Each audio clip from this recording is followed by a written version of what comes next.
साथियों, जय श्री कृष्ण। साथियों, आज हम श्रीमद् भागवत गीता का 5वां अध्याय सुनाने जा रहे हैं, जिसमें श्री कृष्ण जी ने अर्जुन को कर्म संन्यास योग के बारे में बताया। सांख्य योग और कर्म योग का निर्णय।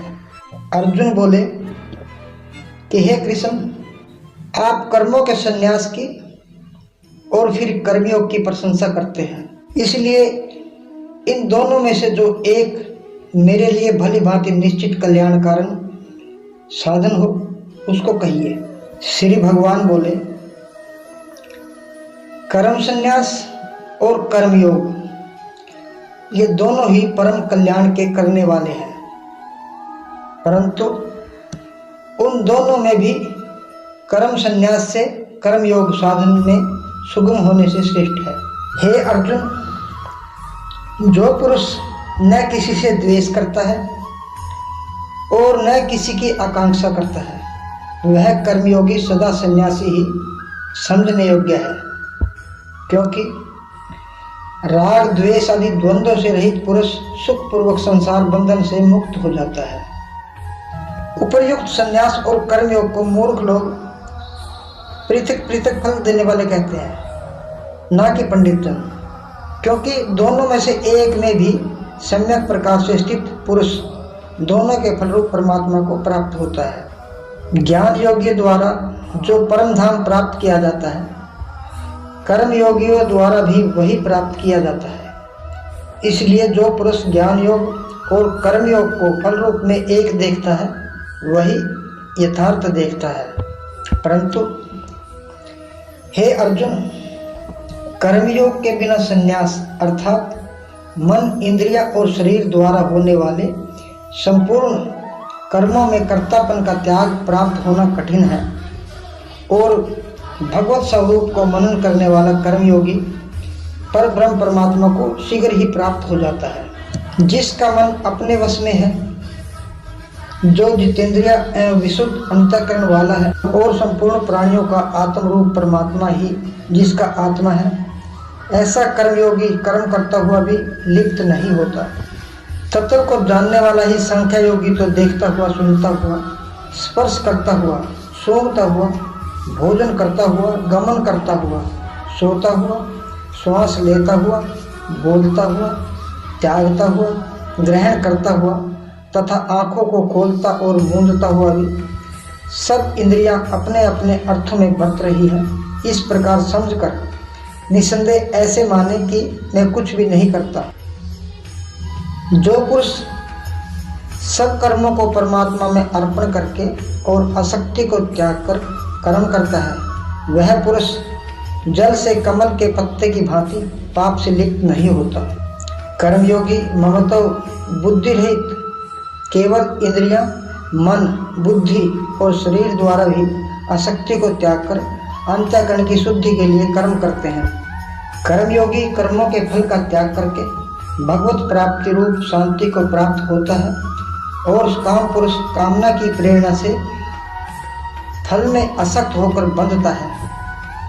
अंतःकरण जिसके वश में है, ऐसा सांख्य योग का आचरण करने वाला पुरुष न करता हुआ और न करवाता हुआ ही नव द्वार वाले शरीर रूप घर में सब कर्मों को मन से त्याग कर आनंद पूर्वक सच्चिदानंद घन परमात्मा के स्वरूप में स्थित रहता है।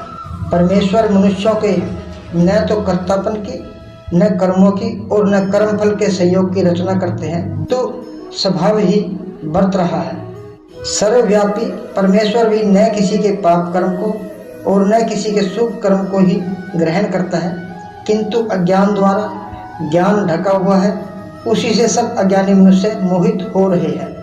परंतु जिनका वह अज्ञान परमात्मा के तत्व ज्ञान द्वारा नष्ट कर दिया गया है, उनका वह ज्ञान सूर्य के सदृश उस सच्चिदानंद घन परमात्मा को प्रकाशित कर देता है। जिनका मन तद्रूप हो रहा है, जिनकी बुद्धि तद्रूप हो रही है, और सच्चिदानंद घन परमात्मा में ही जिनकी निरंतर एक ही भाव से स्थिति है, ऐसे तत्परायण पुरुष ज्ञान द्वारा पाप रहित होकर पुनरावृत्ति को अर्थात परम गति को प्राप्त होते हैं। वे ज्ञानीजन विद्या और विनय युक्त ब्राह्मण में तथा गौ, हाथी, कुत्ते और चंडाल में भी समदर्शी ही होते हैं। जिनका मन स्वभाव में स्थित है उनके द्वारा इस जीवित अवस्था में ही संपूर्ण संसार जीत लिया गया है, क्योंकि सच्चिदानंद घन परमात्मा निर्दोष और सम है। इससे वे सच्चिदानंद घन परमात्मा में ही स्थित है। जो पुरुष प्रिय को प्राप्त होकर हर्षित नहीं हो और अप्रिय को प्राप्त होकर उद्विग्न न हो, वह स्थिर बुद्धि, संशय रहित ब्रह्मवेता पुरुष सच्चिदानंद घन परमात्मा में एक ही भाव से नित्य स्थित है।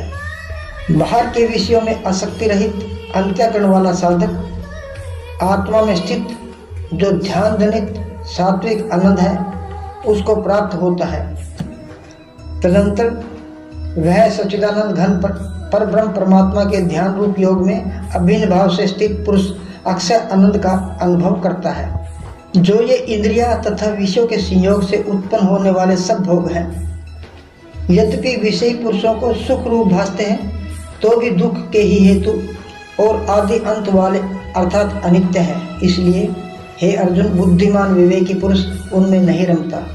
जो साधक इस मनुष्य शरीर में शरीर का नाश होने से पहले पहले ही काम क्रोध से उत्पन्न होने वाले वेग को सहन करने में समर्थ हो जाता है, वही पुरुष योगी है और वही सुखी है। जो पुरुष अंतरात्मा में ही सुख वाला है, आत्मा में ही रमण करने वाला है तथा जो आत्मा में ही ज्ञान वाला है, वह सच्चिदानंद घन पर ब्रह्म परमात्मा के साथ एक ही भाव को प्राप्त सांख्य योगी शांत ब्रह्म को प्राप्त होता है। जिनके सब पाप नष्ट हो गए हैं, जिनके सब संशय ज्ञान द्वारा निर्मित हो गए हैं, जो संपूर्ण प्राणियों के हित में रत है और जिनका जीता हुआ मन निश्चल भाव से परमात्मा में स्थित है, वे ब्रह्मवेता पुरुष शांत ब्रह्म को प्राप्त होते हैं। काम क्रोध से रहित जीते हुए चित्त वाले पर ब्रह्म परमात्मा का साक्षात्कार किए हुए ज्ञानी पुरुषों के लिए सब ओर से शांत पर ब्रह्म परमात्मा ही परिपूर्ण है। बाहर के विषय भोगों को न चिंतन करता हुआ बाहर ही निकालकर और नेत्रों की दृष्टि को भ्रुकुटी के बीच में स्थित करके तथा नासिका में विचरने वाले प्राण और अपान वायु को सम करके जिसकी इंद्रियां, मन और बुद्धि जीती हुई है, ऐसा जो मोक्ष परायण मुनि इच्छा, भय और क्रोध से रहित हो गया है, वह सदा ही मुक्त है। मेरा भक्त मुझको सब यज्ञ और तपों का भोगने वाला, संपूर्ण लोकों के ईश्वरों का भी ईश्वर तथा संपूर्ण भूत प्राणियों का सुहृदय अर्थात स्वार्थ रहित, दयालु और प्रेमी ऐसा तत्व से जानकर शांति को प्राप्त होता है। जय श्री कृष्ण।